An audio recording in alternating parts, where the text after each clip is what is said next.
leadership is hard. Titles change overnight, expectations pile up fast, and nobody hands you a survival map. That's why Leadership on the Rocks exists. Hi, I'm Bethany Reese, leadership coach, author, and speaker. And for 2 decades, I've been equipping leaders to navigate the wild, unpredictable terrain of leading people. Whether you're a new leader trying to find your footing or a seasoned leader trying to reclaim clarity, this podcast gives you the tools, truth, and encouragement you need to thrive in both your professional and personal lives. Each week, I sit down with leaders who have weathered storms, climbed mountains, and learned what it takes to lead without losing yourself in the process. If you're ready to build steady, grounded, life-giving leadership, this is your place. Let's climb together. I think we get lulled into this sort of course of least resistance. And then I think we forget that we deserve to be happy and enjoy life all the time, not just some of the time. Mm-hmm. That you don't need to go 8 hours of work and suffer so that you can have a couple hours on the weekend of enjoyment. I think we should find a path that says, I enjoy my 8 hours of work. And oh, by the way, when I am out having fun, I'm enjoying something different in my life, different people in a different situation. This is the Leadership on the Rocks podcast, where we equip and empower leaders like you to thrive in and create harmony between your professional and personal lives. I'm your host, Bethany Reese, and in today's episode, we're going to be talking with Curtis Sprouse about how leaders can stay calm under pressure, reset their minds between work and home, and lead effectively without burning themselves out. Curtis has spent nearly 40 years helping founders, scientists, and executives grow as leaders without burning themselves out. He ran a consulting firm that supported biotech and medical device companies through demanding, high-pressure decisions, and later built the Institute for Biomedical Entrepreneurship, where more than 460 innovators have trained and over 200 ventures have moved forward. Curtis teaches simple behavioral tools that help leaders think clearly, communicate well, and handle pressure in healthier ways. Welcome to the Leadership on the Rocks podcast, Curtis. I'm so excited to have you. Oh, thank you, Bethany. It's nice to chat with you today. Appreciate the opportunity. Man, this podcast, we love to talk about harmony. Our leadership doesn't end at work. We actually go home and we lead there too. So I love that you're bringing to the table, talking about both areas, because I think we've all been there multiple times where, we're sitting at the dinner table with our families, but mentally we're still replaying the last meeting that we had, or we're trying to relax, but we're running through tomorrow's to-do list. And so you've been in this work for nearly 4 decades, helping leaders navigate all the high pressure environments that we're in. So I just want to know, what drew you to this work? It's interesting. I think it was in large part, I became interested in this idea of translation, the idea of taking ideas from concept to market. And when I thought about the best path to address that, it was really about the people. At the end of the day, it's about the people. And what our challenges traditionally is that people aren't taught how to lead. Especially people in technical disciplines, scientists, engineers. We don't spend a lot of time teaching them how to lead. And in many cases, they're not put in situations where they learn how to lead effectively. So they tend to do it very much, task and objective oriented leadership. And it comes down to how do you objectively bring the leadership skills to a cohort of individuals that are very bright, but yet have never been exposed to that. So the leadership was it started out with as a mechanism to try to elevate the technologies. And what I soon realized was that there's just a tremendous need for the development of people. And also, to your point, really the balance in their life. What is missing as a component of why they struggle with leadership or contribution, because you don't have to just be a leader, but how do you contribute to any situation, was that many people lack balance, especially in a high pressured industry like biopharma and device. Man, I love that you're bringing the people focus to the front, because if you're in leadership, it's really no longer about the tasks. It's about leading the people that do the tasks.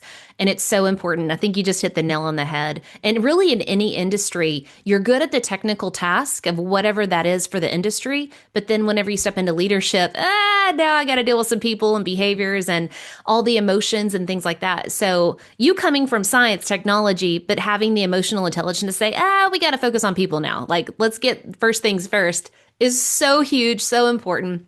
And, I have to say, you've worked with founders, scientists, technology. I can't even imagine the high stakes decisions that those people are having to make. I'm thinking about the Apples, the Googles of the world. And then you have the entrepreneur who's running a solopreneur, maybe they're running their own business. They are the business, or maybe they have a small team. And so often leaders, no matter what size company they're running, what size team they're leading, they don't know how to show up in the environment of pressure. They feel it. And I think of a pressure cooker where I'm just going to explode. I don't know how to deal with it. So can you help us normalize, I guess, number one, of if you're in leadership, you're probably feeling pressure. It doesn't matter how big your industry is or your business. But then how do we, adjust to that environment so we don't explode? I think a lot of it is understanding. I just did a feedback. It was a follow-on discussion with somebody that had been through our assessment process and been through an initial feedback with me a couple months ago. And we started out where I asked him, I said, well, what's happened since we last chatted? And what he said was, I really thought a lot about this idea. This guy is a perfectionist, high discipline, very organized, perfect Mm-hmm. authority score, and high reflectivity, very creative. And those are three what we would call genetic traits, Bethany. And so he has this view of the world and how to achieve objectives in a very clear and concise way, and that he struggles in that he has high goodwill, nice guy, but low social skills, struggles to connect, right? And I told him, when I met him, he didn't look healthy, carrying some extra weight and energy score of 1, by the way. So Mm-hmm. 1 out of 100, right? And then low stress, low stability, low expertise, confidence being challenged. And so he has this perfectionist view of the world that he's not achieving. And I said, it really starts with you. You have to take care of you. You mean there's obviously the stress is manifested in that your energy probably naturally isn't a 1 out of 100, and that you need to start with you. And so he took that to heart. Since I last spoke to him, which is probably about 2 months ago, he's lost 18 pounds. Oh, wow. He said that he's got better cognitive clarity. He's been working on more exercise, better diet, not eating Mm-hmm. as much. No radical changes, but some small adjustments that he's made to his daily activities. And what he told me during our discussion today was that he had forgotten what it was like to feel good and to have clarity of thought and to not have that physical, sort of weight on your shoulders, if you will. Yeah. And we spent over half of our conversation talking about his colleagues and how he could help them. And I said, that is a shift in the discussion for you because you were sort of pitting self and I'm not getting what I need done in the time that I need it done. And now you've changed your focus to, now that you're feeling better, how do I elevate people around me? Mm-hmm. And so that transformation occurs, and to answer your question, once people have an understanding of what their own what their own barriers to success are. If they can take a few of those out of the way, it helps them to start to think about how do they start to improve the environment around them, which in Mm-hmm. large part is how do you elevate the people around you, right? Man. Yeah. I think, he had a 1 out of 100 on energy level. I just think so often we don't know how bad we feel because exactly what you said, we forgot what it feels like to feel good, to have the energy there. But you said a couple of things. Number one, you've got to take care of yourself. And I think it's so easy for leaders to say, especially for leading teams, self care, self care. And yet we change nothing about the environment and we model nothing that, promotes self care. We're sending emails and late at night, we're working on the weekends and texting and calling and all that stuff. Nothing that, is a model of, hey, this is a healthy lifestyle. And it's so, so important. And I love that you're bringing that up. So, as we think about, okay, the reality is I'm so trained to just keep going the way that I'm going. And I don't know feels like anymore to feel good. How do we make that shift like he did? You said, I heard you say he made small little changes. So it's not like this big revelation, this light shining down of, oh, I'm now a new person. I'm going to have completely new habits. Like, how do we make this shift for true self care without it just being a buzzword? Well, some of the things that I shared with him is some reading materials. So, I really like the work that Amy Cuddy did. She wrote a book called Presence, where she talked about her personal journey. Was a victim of a victim. She was involved in a car accident where she had some brain damage. Mm, Went from being what she perceived as an intellectual all her life to somebody that was told she might never be able to finish an undergraduate degree, and ended up to go on to be, I don't know if you know her story, but ended up as a professor at Harvard, world-renowned author, and just PhD. So she obviously was able to overcome those mhm, challenges. And then another book I recommended was Adam Grant, Give and Take. mhm. And he said that Amy Cuddy resonated with him because he had heard of her before and was aware of some of the work, and that as he read that her book, it made sense to him, this idea that you have to sort of define those obstacles and try to overcome them, right? And for him it was, these weren't monumental. He didn't have brain damage. He had a few extra pounds and stressing out over people not being perfect. So number one, it's always about, the problem I have with many leadership programs, they're theoretical. If you just did this, you'd be better, Yep. right? And I look at it and say, no, where are we starting from? Bethany's starting from a different place than Kurt. Hmm. And even throughout your life, I don't know, do you have children, Bethany? Oh, yes, I have two. Two children, and what are their ages? Oh, 16 and 21. Okay, so you're right at where they're thinking about their educational pursuits. They're thinking about those early steps they're going to take towards not only Hmm. education, but that leads them to a potential career or a job. And it feels like it's insurmountable, especially in a market where things are changing Yeah. quickly. Jobs that exist today are high paying. Computer Hmm. programmers within 10 years probably will be a non-existent job, right? Yeah. Um, as a parent, the way you felt 10 years ago and the way you interacted with those two children is different than the way Hmm. you do it today. Yeah. And having children that are now 31, 28, and 27, um, I will tell you, Steph and I are in a different place. Our oldest is expecting, and he won't love this, telling it on a podcast, but he and his wife are expecting their first. Um, so, I'm thinking about, my best friend told me the other day, he said, "What do you want to be called when you're a grandfather?" I said, "Wow, I hadn't really thought about that." Yeah. Right. So it's understanding where you are and Hmm. where you need to go to get to a better place and Hmm. knowing what that looks like. This gentleman I'm describing to you, he was able to very quickly use the data that we provided to give him objective understanding of where he was. And it was Yeah. shocking to him. Geez, I knew my energy was off, but a 1 out of 100. Like, have you ever seen a zero? Yeah, I have, but not many, Yeah. right? But so that was shocking to him. Communication score 6.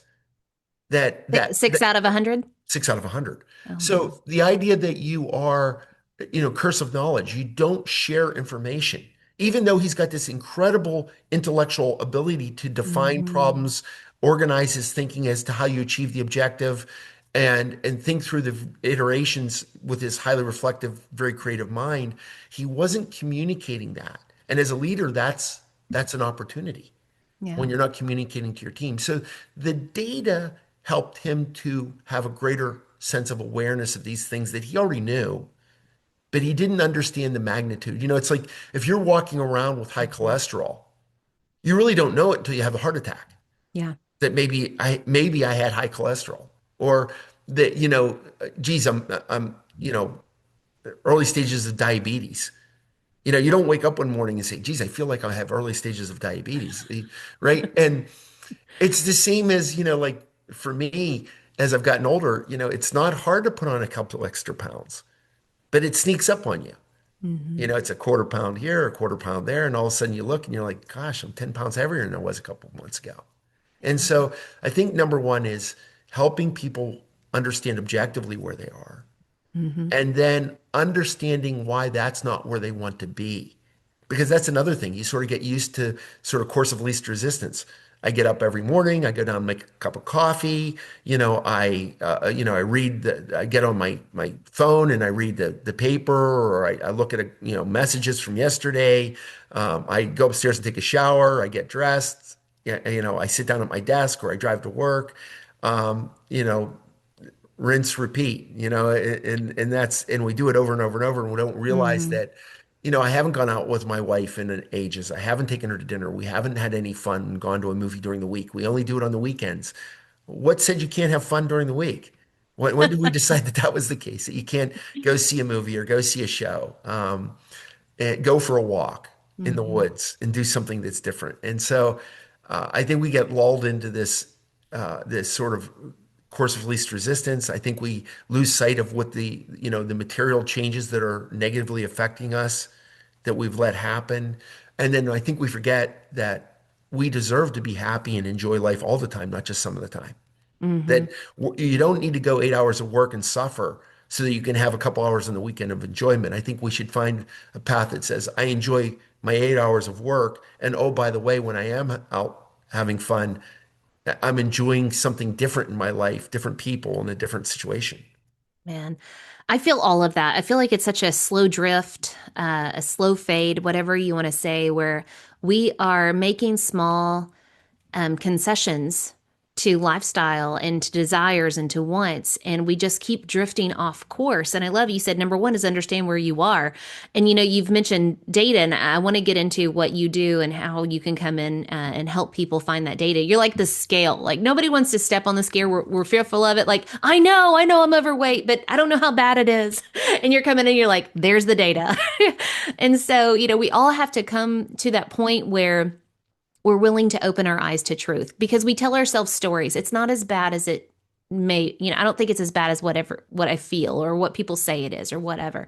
And you come in and say, okay, let's take the truth and the reality of where we're at, what challenges you have to navigate. But you're already, even in providing an opportunity to find the data, I'm already mentally having to fight myself because I'm confession here. I am what used to be. I'm working against it now, but that perfectionist, that overachiever of, you know, if I do things right, I shouldn't have obstacles. And that is a huge mental challenge that I have learned to overcome. Is a challenge doesn't mean that you're off course, off path, not doing something right. You skipped a step in the perfect frameworks that are out there.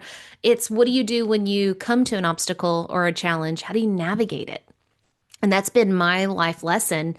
And I love that you're bringing in the data of if I keep beating my head against the challenge instead of learning to navigate through it, around it, over it, under, however, I need your data to help me say, hey, you're not at a healthy spot. You're not going to navigate the challenge. You're going to keep beating your head against it until you crash and burn. So I'm so excited that you do this work. So before we dive into the data and all the things that you help us come to, I want to switch. We've talked professionally about stress, of communication, great examples, great stories, but everything that plays out in the workplace also plays out at home too. And you talk about resetting.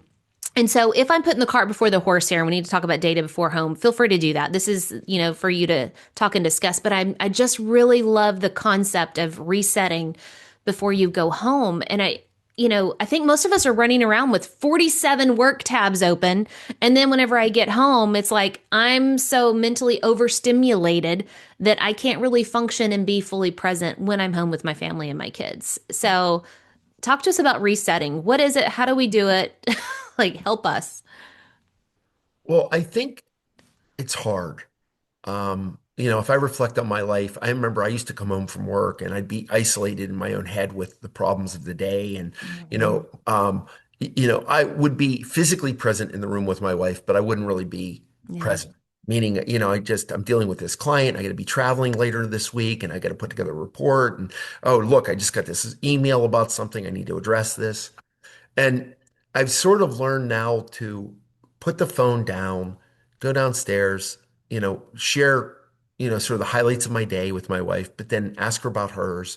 It's being deliberate and thinking about I have a responsibility to make sure that I don't let my day that wasn't any easier than hers get in the way of elevating her and having something that we can share. And it's Mhm. that whole idea is as you raise a 16 and 21-year-old, it's not hard to grow apart. Mhm. It's easy to focus on the kids and then one day wake up and look at your spouse and say, gosh, we really Mhm. haven't done anything other than, we go on vacations with the kids, Yeah. we do things with others, but how often do we sit and really, you know, talk to each other, Mhm. right? I heard the other day, I think it's Peterson said that couples that stay together spend about 90 minutes a week really focusing on talking about things that are material in their lives, like really good, strong conversation. I Mhm. think Steph and I easily do that because we spend a lot of time together. But I know a lot of my friends don't do that. Mhm. And as a result, they've gone through divorces or separations or difficult times. So, yeah, I think it starts at home. Again, and I have to warn you, Bethany, my wife always says I'm really good at coming up with 100 words when one would have done. Um, I feel that. I'm an auditory processor. My it, husband, land the plane, Bethany, land the plane. Yeah, I'm a visual, so I'm trying to paint a picture with all these things I'm thinking about seeing. But to just sort of wrap up the theme, I think you got to really focus on, something with your kids, and it sounds like you've got a Mhm. little bit of that perfectionist side to you. Three things I think you can do with your kids. Teach them how to define problems accurately. Like, know Mm. what the real problem is. Don't be consumed with the noise and the chatter and the popular speak and the misinformation. Understand what the real problem is. Um, Number two, take the steps that are necessary. So take the action that gets you the outcome you want, right? And then the third thing, the most important one, Bethany, learn to love one and two. Like, don't find them to be a burden. Ah. Right? Like the world, my dad told me this, and I've said this 1,000 times on podcasts. So for those of you who've heard me before, my dad said this for me years ago. The world rewards you for solving bigger problems. Mm. You are a man in search of bigger problems. Why are you surprised you found them? Like don't make little things big things. Mhm. Don't make the little thing a big thing. If you're enjoying the Leadership on the Rocks podcast, be sure to subscribe and follow so you don't miss a single episode. And also, please rate the show. We hope to earn 5 stars in serving you in leadership, and through your ratings, it'll help us get the word out about what we do here at Leadership on the Rocks. Now, back to the show. I'm having so many flashbacks. My husband and I have been married 26 years. And we have really gone through seasons. Whenever we had young kids and they were getting into all the activities and all of that, I mean, we became like business partners because we're both, growing in our careers and yet we're raising small children that are active in those things. And we just had this moment of coming together and being like, whoa, whoa, whoa, we're getting caught up in this fade of society of going and blowing and doing where our schedule runs us and we don't run our schedule. Like, Mhm. pause. That's not how we're going to do things here. We're going to take back control of that. And I say control of my schedule, and we were very intentional in that. And we changed. Like, our son did not play travel baseball. They were all both allowed to do one activity, and it was a Saturday activity. And, you know, but then there's also that power struggle of, well, if you're always fighting for control, now you're always fighting over the small things too and blowing them up. You're making a molehill into a mountain kind of thing. And so there's that give and take of what we've learned of what is within my control. My schedule is, I'm going to take control of that. But there's so many things that I need to release that fight for control. I'm going to release and I'm not going to engage in a negative way, but a positive way. So I wrote them down because this is so good. What's the real problem? Take the necessary steps, like the next right step, take it, and then learn to love one and two. That's mind blowing. Like just repeat, repeat, repeat. So such great advice for our home lives. Thank you so much for that. Um, Going to both. We've talked about work, we've talked about home. There's another buzzword that's just all around burnout. We're so burnout. We're hustling, we're striving, we're burned out. We can be burned out from our professional lives. We can also be burned out from anybody who has kids that are active. Maybe they are in the travel sports, and they can be burned out from just always doing that. You can be burned out from lots of different things. So just talk to us. How do you define burnout and how do we avoid falling into that trap of just giving away all of our energy where we have none? I think it's always better to tell a story. I'm seeing a lot of people with a level of stress, because they talk to CEOs. I'm fortunate. I literally talk to at least 1 to 3 CEOs a day. I really Hmm. do get the privilege of talking to a lot of them. And I'm seeing them having a burden or a level of pressure, and even these high level executives, an EVP of a company or a VP or a director. So I see the added stress. And where is that stress emanating from? I think we live in this world where every time you turn on some form of news, it's negative. Hmm. The war abroad, the wars, right, going on. You've got Pakistan and Afghanistan. You've got, Israel and the West Bank that's not completely all tied up in a bow yet, right? You've got Hmm. Israel now and what's going on in the Middle East with regard to Iran and a multitude of other countries now that are all being affected by that. Hmm. And the U.S. is at play in all of this. And then you've got, Russia and the Ukraine. Um, my, and I'll go back and use my wife as she feels the burden of that. I think my children to different degrees feel the burden of that, especially my oldest, he's an intelligence guy. He was in military Hmm. and now he's in intelligence work. They feel the burden because there's a certain awareness they have because they're both voracious readers. And in my oldest's case, he sees things that we don't see. Yeah. I think there's a burden of knowing things, and that burden, I think, extends into all parts of our life, right? And then we worry about, well, what about the economy, and what about my job security, right? So, I think that it's hard for people right now because there's so much being thrown. When you and I were growing up, and I'm older than you, but you didn't have that constant barrage. If you didn't turn on the 1900s, we did not have it. no, you didn't. If you didn't pick up a paper and read, and if you didn't turn on a TV, and the Hmm. news was different. Yeah. The news back then, I grew up with Walter Cronkite, where it was fact-based. Hmm. Now it's opinion steering. The news, Yeah. it's meant to give you a perspective and leave you with a position that they want you to adopt. It's not meant to just tell you what happened. So we live in this time where societally and culturally and technologically, we're being hit with all these different data points that aren't necessarily feel good stuff, Hmm. right? And then you've got the challenges. Life is not easy. You've got kids that are sick and they're going to school and they've got, people pick on them or they didn't do well on a test and they bring that home. And, there's the old adage, you're only as happy as your saddest child, right? So if you have as a parent and you're caring and you're engaged in that, and my wife sees it all the time where parents are doing the kids' homework and Hmm. they're not letting kids learn how to solve problems, right? So there's the perceived problem because the reality of all that noise about the wars and the economy and the price of oil, you and I can't change it. Hmm. We don't change it. There's nothing we're going to do. One moment of worry on that has no impact on that. So channel yourself to what's the real problem that Bethany needs to solve. Yeah. Now, your daughter comes home upset. You have a daughter, son and a daughter? Yes. Hmm. Yeah. She's the 16-year-old. So the 16-year old comes home, and the guy that she thinks is really cute, said something mean to her, Hmm. right? So, well, that little snot, does he not know that she is the precious little thing? And Hmm. right, you start to internalize that. Well, you can help her navigate that. Hmm. As my grandfather once said about when I had broken up with a girlfriend, he said, you know, girls are like buses. Another one will be along in 5 minutes. It's like, You don't have the one-liners, sir. You're bringing them to the table, hot and heavy. I love it.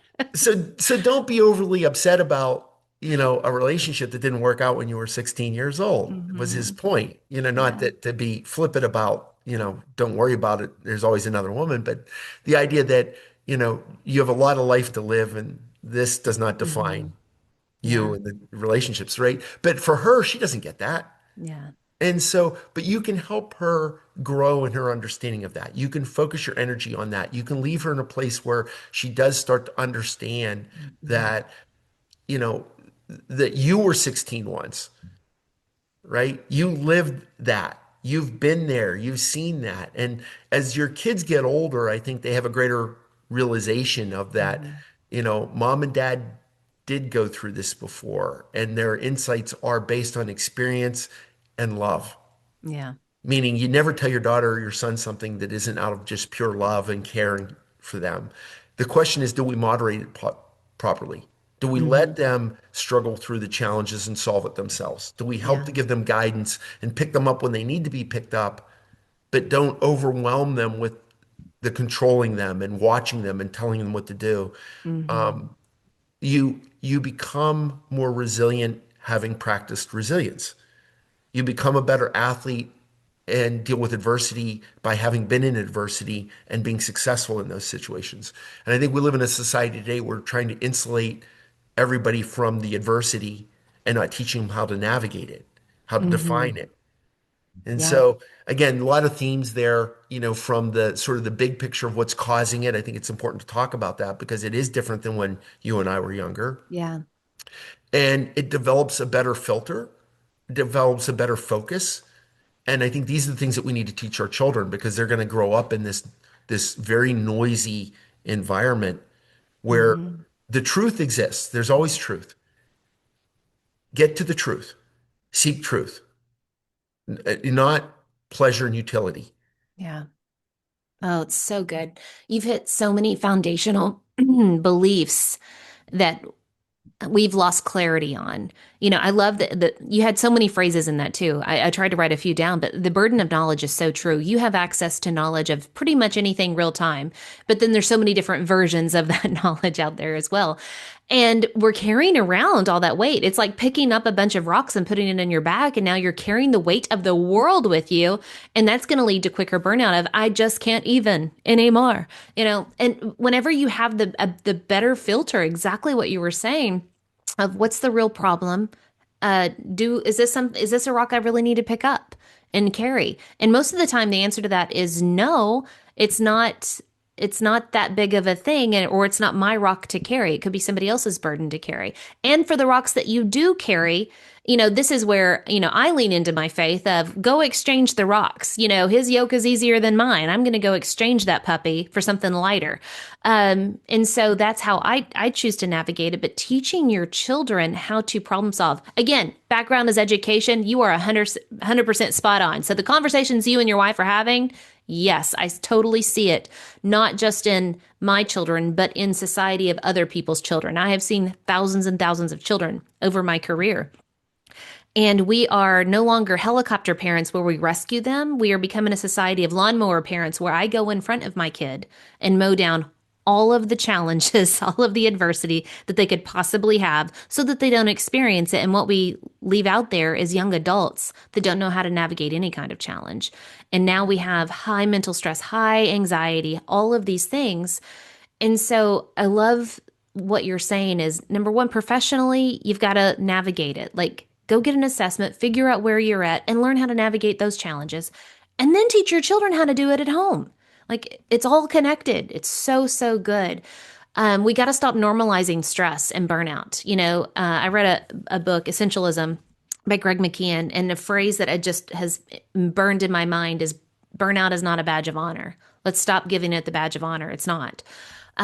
So, is there anything else that you feel like the audience needs to know that I haven't asked you? Maybe I missed a question or we missed something. What is something else that you're like, you know what? I really need everybody to understand this.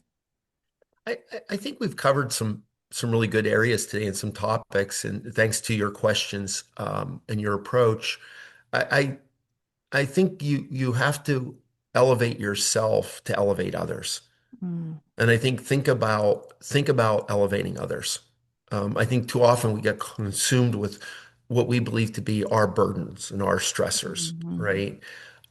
I think learning to elevate others, um, it's a simple formula. Always strengthen your connection with them. Connection fosters trust. The more I know you, the better I know you, Bethany, the more that you and I can trust each other. mhm. Um, and once you make an effort to continue to strengthen that relationship and trust, then help people navigate the things that are bothering them in that Yeah. moment, right? And they don't have to be monumental. I think sometimes we forget the little things that can bring joy to Yeah. others and ourselves. And we get so consumed with it, being angry about it, that we take the wrong path in how we engage. So just, I have a good friend who's going through a tough time right now. He's going through a divorce and Mm. saw him this weekend. And I said to him in a note this week, I said, just be kind to yourself this week. Like, quit beating yourself up. Hmm. Like, yeah, you had a hand in this situation, but you didn't have, it wasn't 100% you.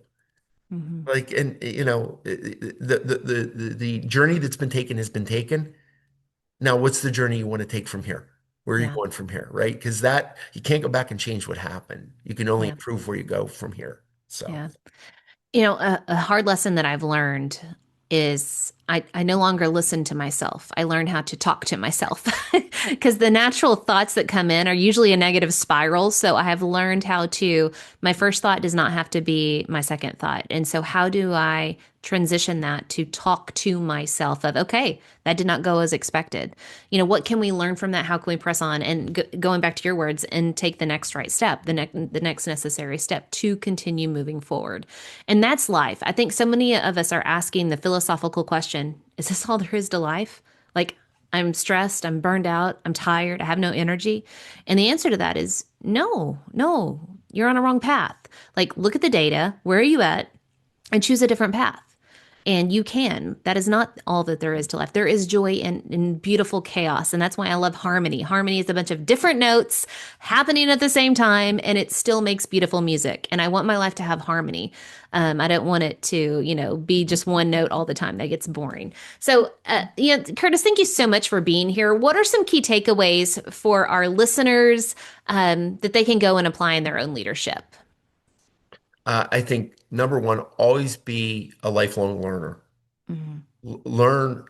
We live in a world where the access to information is just phenomenal, right?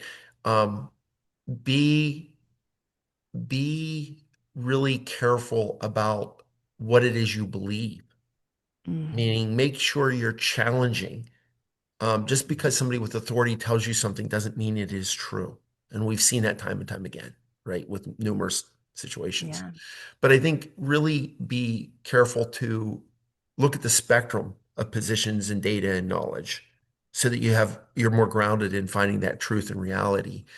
Um, find ways to enjoy every day. Find ways to enjoy it. We're meant, I did a retreat years and years and years ago before I got married, and Steph and I have been married over 32 years now. And there was an old priest, and he said, the way you gentlemen feel after 3 days of being here without radios and TVs and, Mhm. just, prayer and, conversation and food and, enjoying each other's company. He said, the way you feel now is the way God meant you to feel all the time, not just on occasion. Yeah. Right. And I think about that all the time. You should feel good more than not. Hmm. And if you're not, then you need to find out why and do something about that. So, and then use that as a platform to elevate those around you. Oh, I think so good.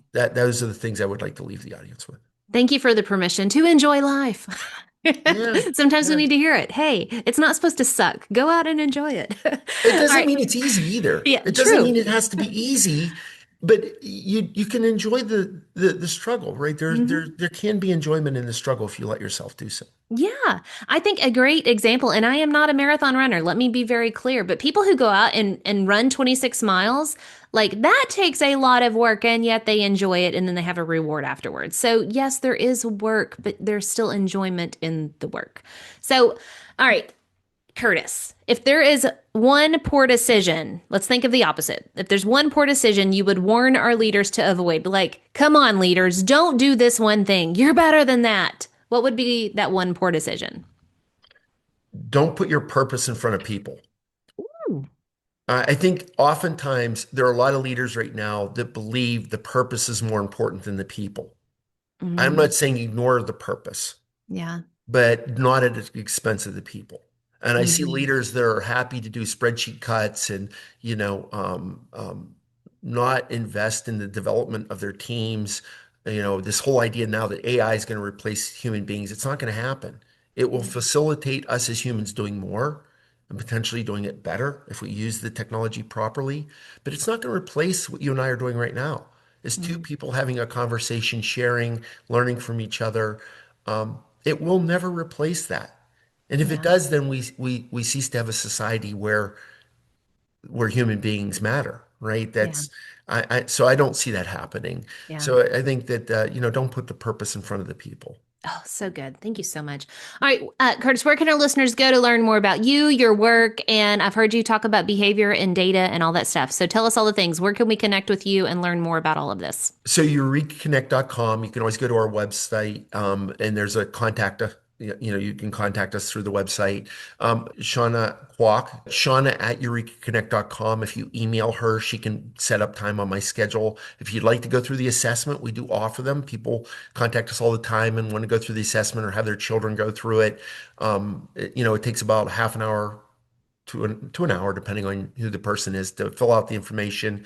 And then they get a one-on-one with a behavioral specialist where we walk them through the data and help them understand where their starting point is and what they can do to get better. So that's Eureka Connect. And then we have a not-for-profit called the Institute for Biomedical Entrepreneurship, where we teach translation. It's a 5-day course on translation.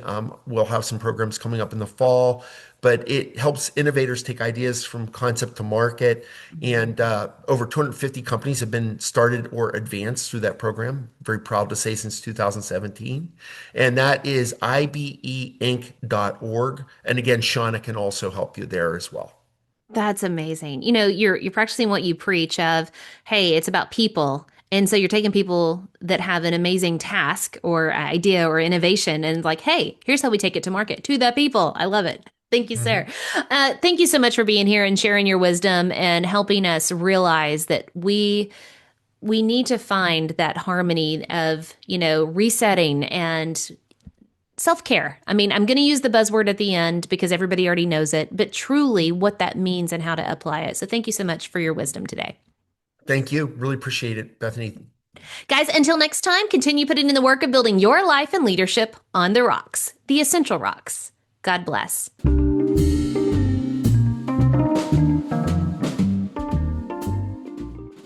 Remember, the most essential rock you can build your life and leadership on is the rock of Jesus Christ. Today's Bible verse comes from Philippians chapter 4, verses 6 and 7. Do not be anxious about anything, but in everything by prayer and supplication with thanksgiving. Let your requests be known to God. And the peace of God, which surpasses all understanding, will guard your hearts and your minds in Christ Jesus.